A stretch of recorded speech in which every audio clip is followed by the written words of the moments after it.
सबसे पहले तो ये कि मैंने इनके बारे में जो अखबार में ख़बर आई थी मैंने वो ख़बर पढ़ी थी, और उसके कुछ महीनों के बाद मुझे जब अनंत सर ने फ़ोन किया और मैं उनसे मिलने गया, और उन्होंने जब मुझे बताया कि उनके जीवन पे ये एक फ़िल्म बनाने जा रहे हैं, तो एज एन एक्टर तो मैं बहुत उत्साहित हो गया। दूसरा, मैं ये जानना चाहता था कि स्क्रिप्ट कैसे लिखी जाएगी, कहानी क्या है उनकी। कहानी चूँकि तो जो अखबार में न्यूज़ था उससे जाहिर था कि क्या है कहानी।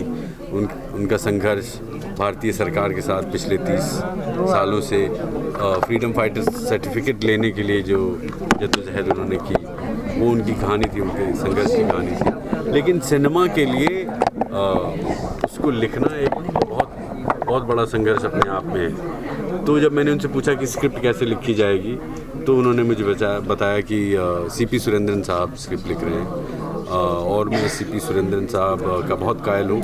मैं उनको बहुत सालों से जानता था, बतौर जर्नलिस्ट, बतौर पोएट एंड बतौर लेखक।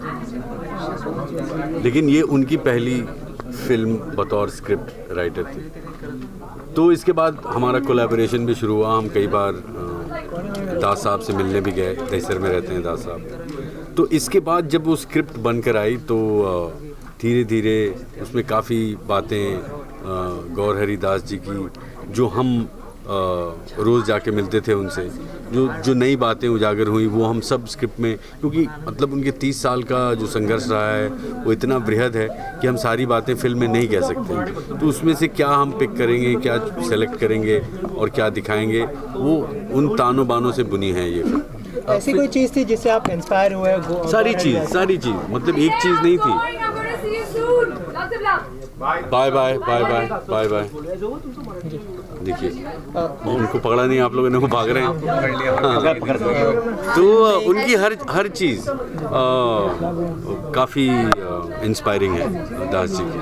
वो इतने सिंपल हैं, उनकी सादगी जो है, और उनमें ज़रा भी अभी भी 30 सालों के संघर्ष के बाद ज़रा भी कटुता नहीं है। ये मैंने जो महसूस की उनसे मिलने के बाद, ये सबसे अहम बात उनकी ये है कि उनमें अभी भी किसी के प्रति ज़रा भी कटुता नहीं है।